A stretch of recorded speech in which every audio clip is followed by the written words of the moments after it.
are you all doing? Let me know. Today is Thursday, which means that it is Relationships Day in the Brave to Be Me group. So I thought let's chat a little bit about codependency.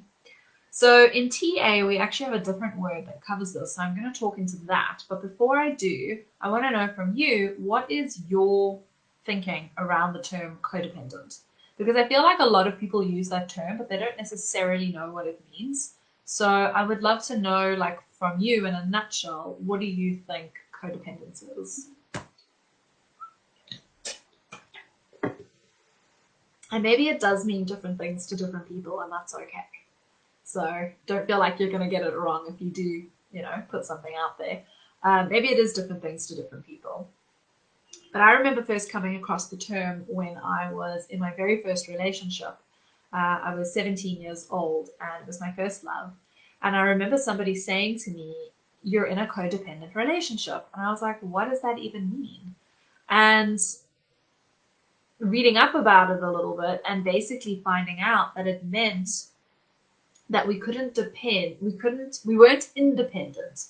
Hi, Elmarie. Yeah, I can see you there. We're talking about what does codependence mean to you. So I remember finding out that when you're independent, you stand on your own 2 feet and you are basically self-sustained. But when you are codependent, it's like you have to have the other person there in order for you to be okay. And so when I think back to that very first relationship of mine, and when somebody said, "Oh, you guys are codependent," we totally were. We were absolutely dependent on each other to be okay. Probably him more so on me. But definitely, I wasn't being fully autonomous either. So what I find so fascinating about this is, like, to ask you guys a question and let me know what you think, yes or no. Do you think it's possible to be in a codependent relationship and to transform the relationship to become two autonomous adults? Or do you think that relationship is doomed and you need to go seek out somebody else that you don't have that dynamic with? I'd love to know what you guys think.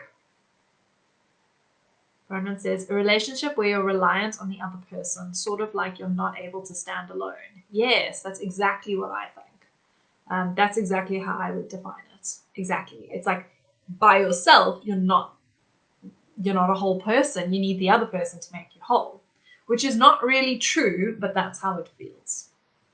So the thing is with codependence, like, the reason it comes about is we all have our inner child wounding. So we all have that stuff that went down in childhood that we are holding on to and that we haven't quite processed yet.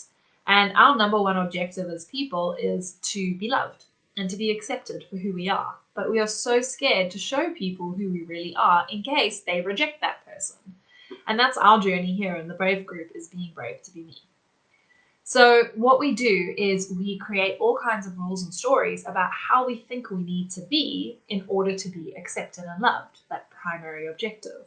And so we're like, so what that means is that we basically place all our value externally. I'm only good enough if I'm an A+ student. I'm only good enough if I'm taking care of other people. I'm only good enough if I put other people's needs first. I'm only good enough if I climb that corporate ladder and get to the top. You know what I mean? So we we set all these expectations for ourselves to make ourselves feel okay. But it's a false okayness, because that is not what gives you your value. You already are valuable, okay? But we feel like we have to prove it in some way. And so what we do is we seek out a partner who can help us feel better about ourselves, basically, because by ourselves, we don't feel worthy enough. We don't feel good enough. So we'll seek out someone who can help us feel better.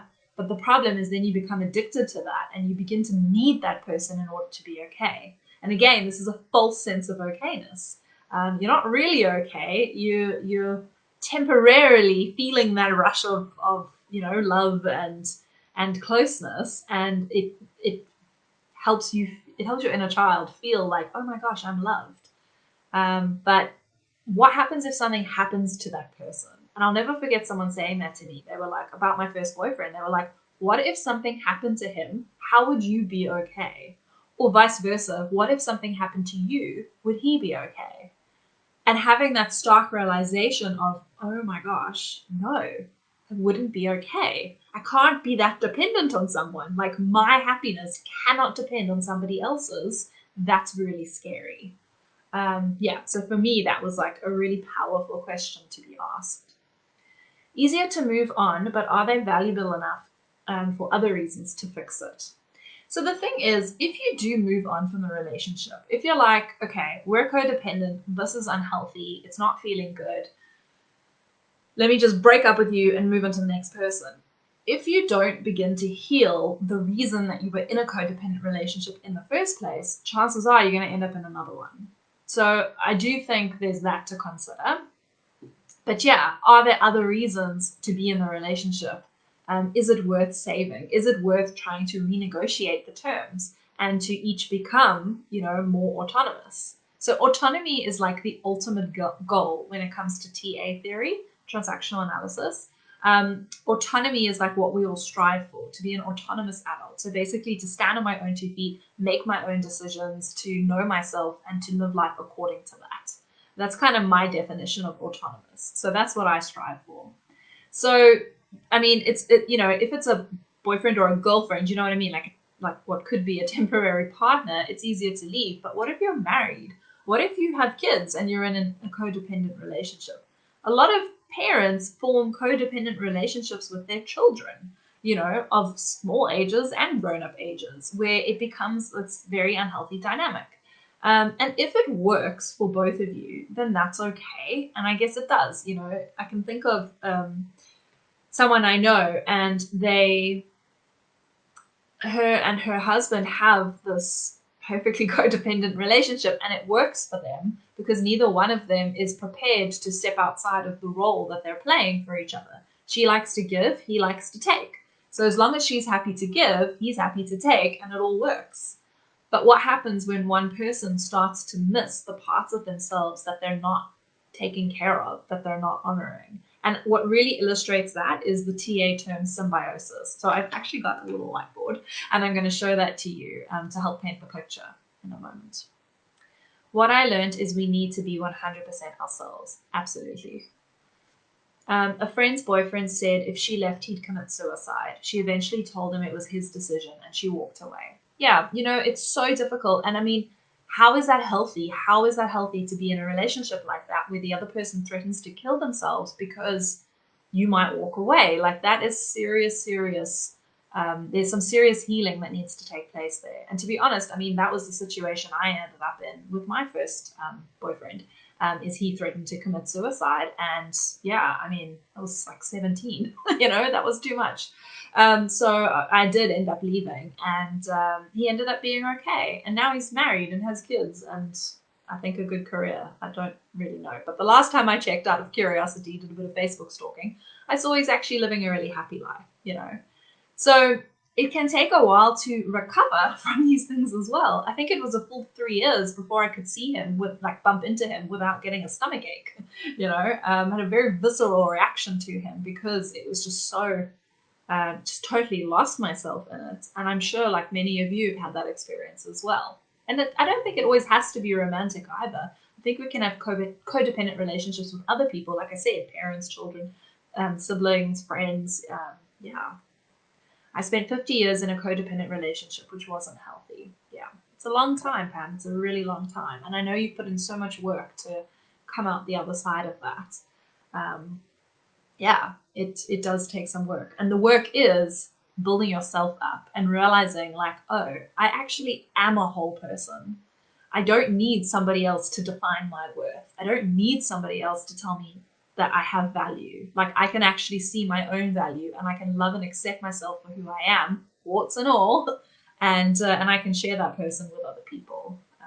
And then when I am with someone, I'm with them because of mutual love and respect and acceptance of who the other person is.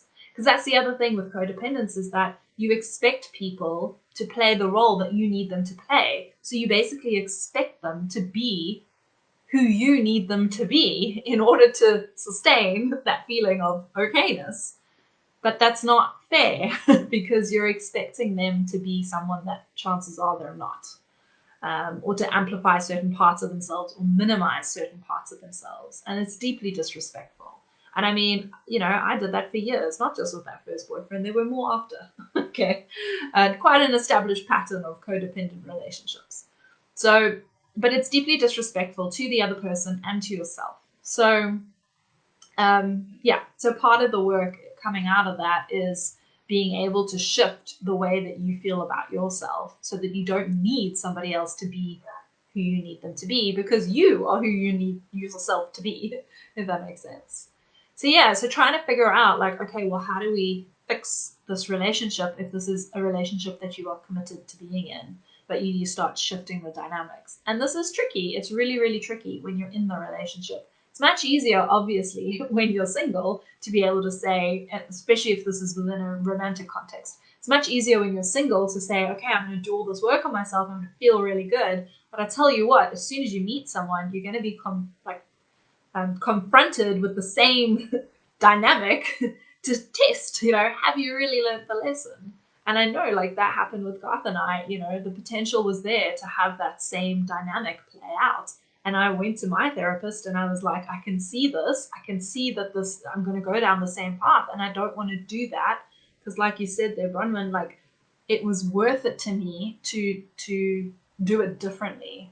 And the best advice she gave to me was, when the going gets tough, you usually get going. What if you did it differently this time? What if you use the relationship as a practice ground for showing up differently and for putting down healthy boundaries and not slipping into that codependent pattern? And so that's what I did. And I mean, almost 5 years later, we're very happy. So I'm very happy that I did that. And in fact, he did a lot of work too. So it's not just me. And that's, I think, a key thing as well, is it's not just down to one person to fix the dynamics of the relationship. Both of you have to put in effort, but often it will start with one person who initiates that. And I think, that's also where the relationship then can end, because the other person goes, hey, you're not being the person I thought I'd signed up for, so I'm going to go find that somewhere else. And that can be really painful, because that inner child fear of rejection is exactly what happens. But it's the best thing for you, because if that person's not willing to renegotiate the dynamics, then you're going to stay stuck in this very unsatisfying and unhealthy relationship. So even though it's very difficult at the time, in the broader sense, it's going to be good for you. But hopefully you're with someone who is willing to renegotiate, and you can figure that out. So this is where a bit of TA theory, I think, comes in handy. So we have a term called symbiosis, and it's basically the same as codependence. It means that you need the other one in order to be okay. So in TA, we speak about the three ego states that we all have, which is the parent, the adult, and the child. And so basically, at any point in time, you are operating from that different mode, that different state. You're either in your parent mode, or you're in your adult mode, or you're in your child mode. And there's different aspects to each of them. So like the parent mode would be when you are putting down boundaries and being assertive and being a leader and structuring and nurturing, when you're caring and you're loving and you're taking care of other people and yourself. So when you think about a parent role, they're either providing structure and safety and leadership, or they are loving and empathetic and that kind of thing, and nurturing. And so a healthy expression of the parent ego state would be to fall into those categories. Of course, there is also an unhealthy expression, which is when things go too far. And that's that really critical parent, that really dominating parent, the one that's telling you what to do all the time and making you feel like you're just never quite measuring up. And so that's kind of the parent mode. And then you've got the child mode, which is typically like a child, that naturally inquisitive way of being in the world, being spontaneous and wanting to have fun and being creative and curious and very much in the moment, like a typical small child would be. And that's wonderful. You also have a child that learns to follow the rules of society, that says please and thank you, that has manners, that can compromise, that can look both ways before crossing the road to be able to be safe, So children have to adapt in some ways to the rules of society. But again, and that's a healthy expression of the child. But again, that can go too far where the child can become overly compliant on the rules and basically lose their identity, lose their voice, become that small, frightened child. They can also go the other way and become a rebellious teenager, where they rebel against the rules because there's too many rules. Like, I do what I want. And then also that fun side of the child can go too far and it can become quite immature and self-centered. And like, it's all about me. I want to do what I want, when I want to do it, how I want to do it. So healthy and unhealthy expression of the child. Okay, so we all live into this. We all live into these different aspects at different times, depending on what we're doing. Bronwyn, I knew you were going to give me a definition of symbiosis because you are an environmental scientist. Symbiosis. In biology, a relationship where you are both benefiting from the interaction but mutually beneficial, used in comparison in forms of parasitism. Yes, exactly. Mutually beneficial. And that's like exactly what I said. It works until it doesn't. And I'll go into that in a sec. Thank you for putting that there. So we've got our parent mode of being, we've got our child mode of being, and then we've got our adult mode of being. And the adult is very much about the here and the now. So the parent and the child are very much their old conditioning, old patterning, our default settings. And we learn how to do them in childhood, right? Our adult mode is about being in the present moment. It's about responding to what is happening in front of you, not the story you concocted in your head about what is happening in front of you, but the actual facts, of what is happening in front of you. It's being able to look at the bigger picture, to compromise, to reach a solution with people, to behave with respect and integrity and responsibility and autonomy. Okay, so the adult mode is obviously where you would want to be spending most of your time as an adult, although children have them too. It's quite fascinating. But you'd want to be in your adult most of the time and then be putting a foot in the healthy expression of the parent when it's appropriate, because we all need to provide structuring and nurturing sometimes. So put a foot in your parent and keep a foot in the adult so that you're grounded in reality. And we also want to be able to live into our inner child, so we want to be able to have fun and follow the rules when we need to and be spontaneous. So put a foot in the child, but keep a foot in your adult so that you're grounded in the here and the now. Right, so that's like summary, parent, adult, child. Let me know if there's any questions, although I know that you guys that are with me here probably heard this a few times. But if you're watching this on a replay, or if you guys here have a question, like pop it in the comments now. So how does this play out in codependent relationships or symbiotic relationships as we speak about in TA? Okay, so this is how we draw the parent, adult, child. 3 circles on top of each other to represent the parent, the adult, and the child. See that? So there's me and there's you. We each have our own parent, adult, and child. Okay? Now, a whole person who is autonomous and okay and can stand on their own feet has a parent, adult, and a child. The problem in a symbiotic or codependent relationship is this. And I've just drawn it wrong. So excuse me while I fix this. There we go. Okay.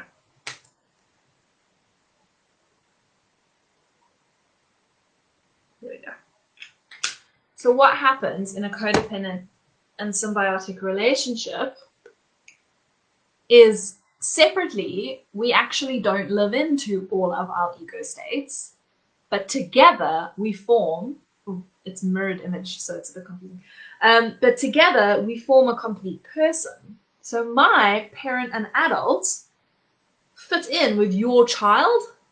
So basically what that means is I get to be using my parent mode and my adult mode all the time. I'm the responsible one. I'm the nurturing one. I get to take control. I get to make all the decisions. I get to take responsibility for everything, look after everyone. I get to be, that person, the rescuer, if you will. Or the persecutor, depending, but I'm mixing models here. You get to be in your child mode all the time. You get to be the fun one. I mean, if you think about parents, like actual parents, there's always like, the good cop and the bad cop type of a thing. So, because that's the dynamic that often plays out. So the person who gets to live into the child mode, they disown these parts of themselves. They don't take responsibility. They don't make decisions. They often will fall into the victim role if we're talking drama triangle. But they basically get to be the fun-loving, spontaneous ones who get to have fun all the time and don't take responsibility. So it works until it doesn't, because chances are this is where it'll go wrong first. And I speak from experience. This person who's got a really well developed parent and adult mode is neglecting their child mode. And they're missing out on that because we all want to have fun. We all want to have joy. We all want to give up responsibility from time to time. So the person who's really like living into their parent and their adult mode, they're neglecting their child. And so that inner child is going to be feeling unloved, unseen, all of that stuff. And that's why they go looking for it in somebody else. Where's somebody else where I can see their child mode and it can like remind me of my child mode, basically. It's a bit of a weird thing that happens. It's too complicated to go into. But basically, yeah, if I can find someone who's willing to play the child, then together we'll make a complete person. Does that make sense? Let me know. This person will probably be fairly happy in the child mode until this person starts to say, hey, I also want to have fun. And then they've got to relinquish a bit of the child role. And they've got to say, oh, well, I suppose that there's space for you to, be in your child mode too. But that means I'm going to have to take a turn living into my parent and my adult mode. I'm going to have to take the reins occasionally. And this is where the problem comes in. If they're not willing to do that, they're going to go look for somebody else who can play that role for them so that they don't ever have to do it. That's the risk that you take in trying to move out of this kind of unhealthy relationship. Or what could happen is they might say, you know what? I actually would love to lean into my own inner power. Because there's a lot of like autonomy, like it's quite a powerful, potent place to be. It's saying, I'm an adult. I can stand on my own 2 feet. Like that feels good to me. So the person who's just in their child mode all the time, and maybe a little bit adult, but they don't get to live into that parent mode, and they actually will miss that. So the person who's willing to start doing things differently will say, okay, I'll practice being in charge sometimes, and you practice letting go sometimes. And together we can begin to shift things so that, I love a whiteboard. We can begin to shift things so that we can become 2 autonomous adults. Parent, adults, and child. But you know what I mean? A whole complete person where we each have access to our full range. Does that make sense? Let me know. So the way out of a codependent or symbiotic relationship is to start communicating with the other person, whether you're the one who's in the parent space or you're the one who's in the child space. If you're missing the other part of you, it's to start owning that part. It's to start bringing in more of that part that you're missing. Because if you're in the child mode all the time and you start stepping into a parent, like I said, you're going to start feeling a lot more potent and a lot more powerful, and that's going to feel good. Very scary at first, and maybe like you'll try it once and you'll overdo it and people will react badly to you because you slip more into persecutor than to like powerful. But that's okay. It takes a bit of practice. It's like the pendulum swings. You're all the way over here, now it's going to swing that way, and then it's going to settle somewhere in the middle. But you won't like be able to do it unless you practice doing it, taking charge. And the person who's in the parent mode all the time, they're probably again going to go too far the other way into the child mode and overdo it, or maybe be a little bit irresponsible or something to that effect. But you've got to find the happy medium in the middle. And you've got to renegotiate a little bit. And sometimes maybe the relationship can transform so that you do still play your primary roles. Like I'm very much still the the nurturing person who likes to take the lead. That is who I am. Okay, so I'm not like having a lobotomy overnight and totally changing my personality and the way that I live life, but I can now do that with boundaries, and I can take care of my need to be in my child mode at times. So Garth, who would maybe have been uncomfortable in that position, he will now take that, but he will still very much be the spontaneous fun one, but willing to take the responsibility too. So we can both practice those other parts of ourselves, and negotiate with each other around when, we get to play each role. Or we get to do it at the same time sometimes. It's really fun when you start, like for me at least, when I start leaning into my child and I can go like join him in that space, you can have a lot of fun doing that. And equally with the responsibility factor, when he comes and starts taking the lead, it's quite cool to like conquer the world together. So it can end in a healthy way, but there has to be buy-in from both people. And yeah, it's just unfortunate that when there's not buy-in from both people, I think that's where the relationship goes south. Whew. So let me know. What do you think? I hope this has been useful to you. I think the number one question you can ask yourself, depending on which role you tend to play in those, well, the first step, as always, is awareness. Have awareness. What's the dynamic? Which role do you typically play? How does this normally play out for you? And then it's, how can I start doing this differently? Start asking asking yourself that. It was a clear way of explaining. Thank you. You're welcome. I'm glad that was helpful. Yay. And then it made sense. If anyone doesn't know which role they play and they'd like a bit of guidance with that, I do have a quiz. I think you guys have all done that who are with me here, but if anyone's watching on the replay, I have a quiz that you can do that will tell you which unhelpful role you tend to play in your relationships.